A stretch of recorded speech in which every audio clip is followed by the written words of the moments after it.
Hello and welcome to the Clean Bill of Wealth podcast for Canadian doctors. I am your host, Galen Nuttall.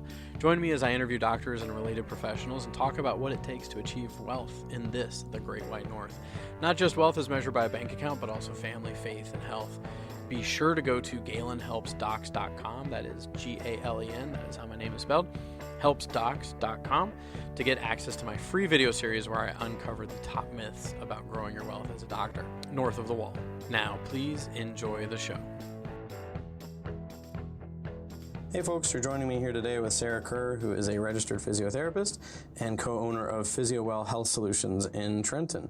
And just in case you don't catch it during the conversation, the best place to check out PhysioWell Health Solutions is at PhysioWellHealth.com. Perfect. So, Sarah, thanks for joining me today. Thanks for having me. Awesome. So, first and foremost, I'm interested to know, a little bit about your background of why you got into physiotherapy.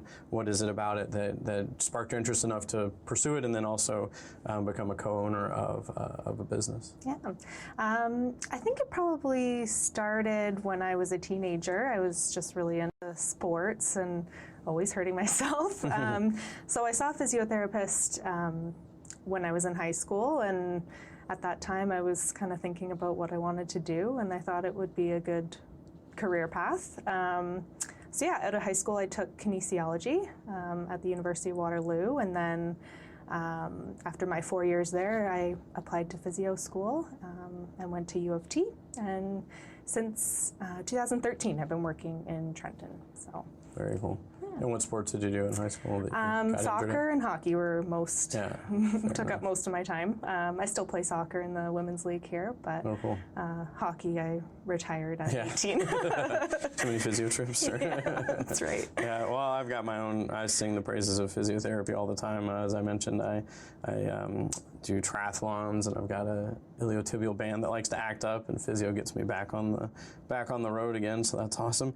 Right. So tell me a little bit about PhysioWell Health Solutions, about how it came about, and maybe just tell me like the journey to starting it, how it came about.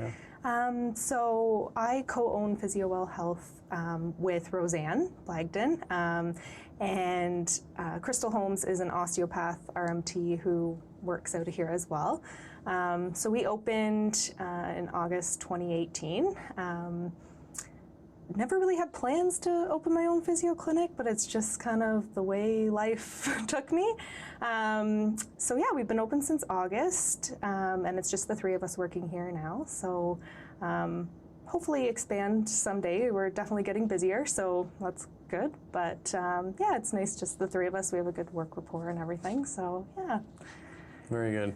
And then what about, so when it comes to what you do here in-house, what are some of the services, I guess, just to walk me through? Like someone's got XYZ issue, they come in here, and what are they going to find? Yeah, so I'm the physiotherapist, obviously, so we offer physiotherapy, and Crystal Holmes is a registered massage therapist and an osteopath. And then Roseanne, who works mostly the admin side of things, also does reflexology on the side. So those are the services we offer for the most part. Yeah. Got it.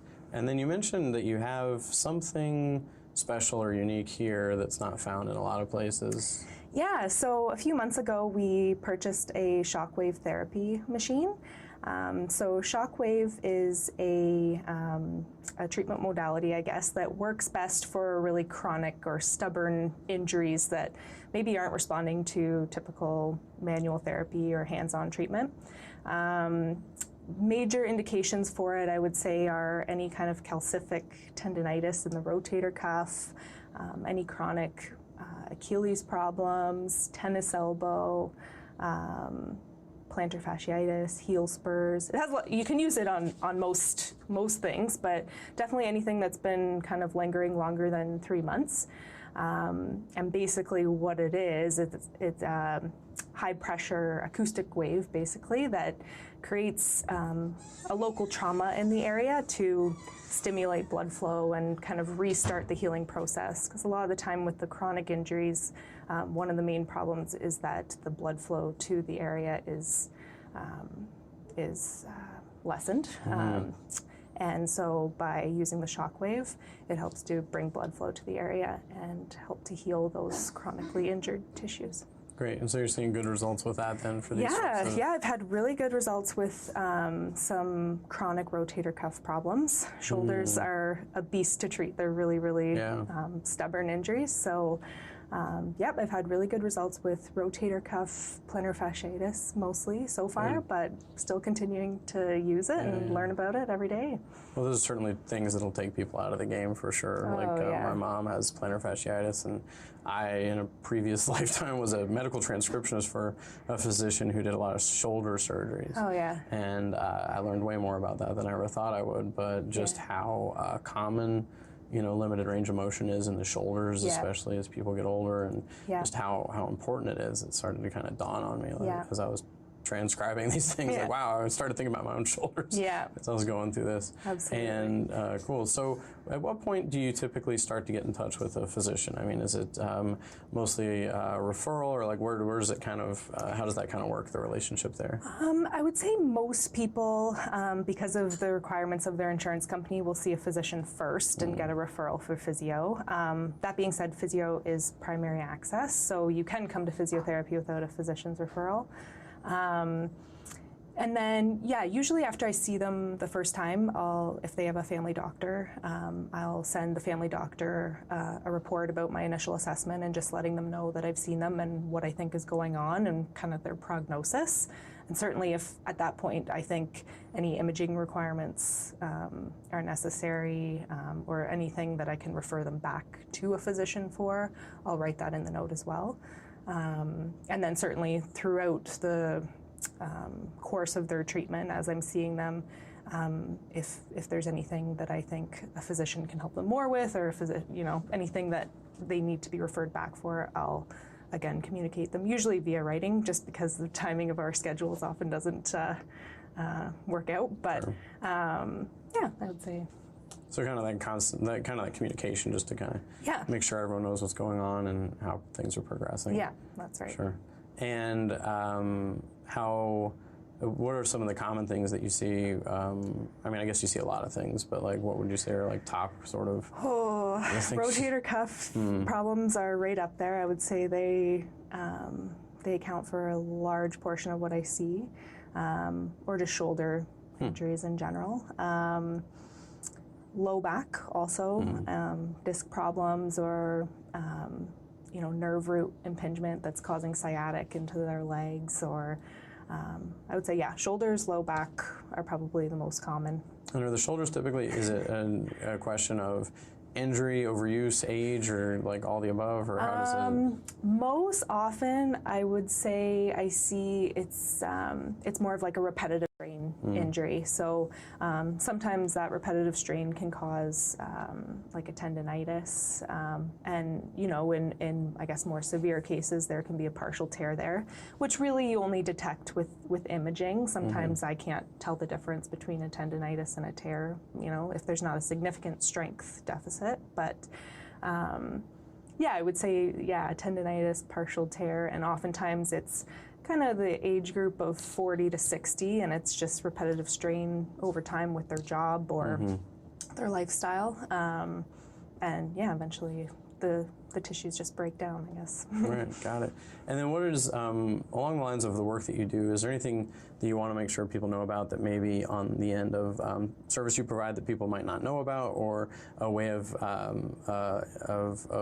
referring people to you, or a point of time of referring people to you, that you just, one of those things you're like, oh, I just wish people knew, like X, Y, Z? Yeah, one thing that I really like to emphasize about our clinic is that it is first and foremost hands-on treatment. So big emphasis on manual therapy. I do exercise prescription, I use modalities as well, but the majority of their time spent here is hands-on treatment by me. And we don't use assistants or anything like that, so it's one-on-one care. And I think that's something that maybe sets us apart from some of the other clinics.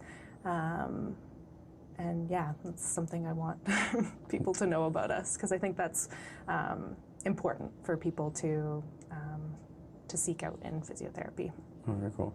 Yeah, and if so, my history with physiotherapy, like I said, I had IT band issues, and this is a couple years ago now since it's happened. But go in, got fixed up, was recommended a series of stretches, would keep that up for about 2 days, and then stop, and then come back for the same issue again.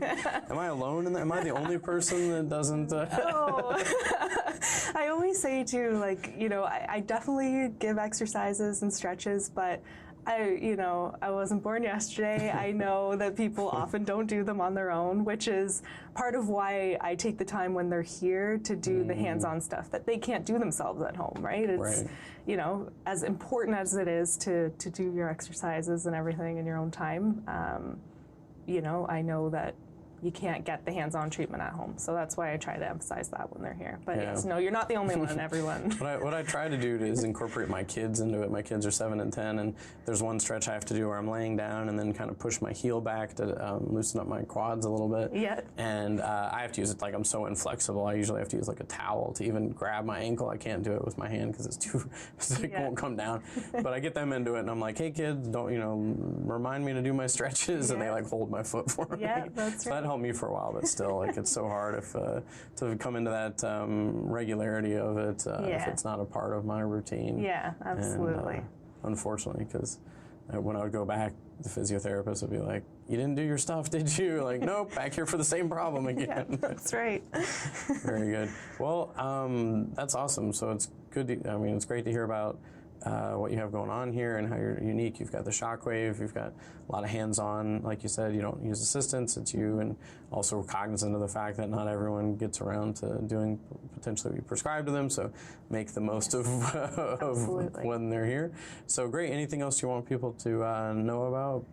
I don't think so. I think that Very pretty good. much covers it. Yeah. And it's just so people know, we're actually doing the interview at PhysioWell, and so if you haven't been here, it's a beautiful open space with lots of, it's a nice place, pleasant spot. So congratulations. We're at 469 Dundas in the Golden Valley Plaza. Perfect. Well, thank you so much, Sarah Kerr. Again, to find out more about PhysioWell, go to PhysioWellHealth.com and check it out.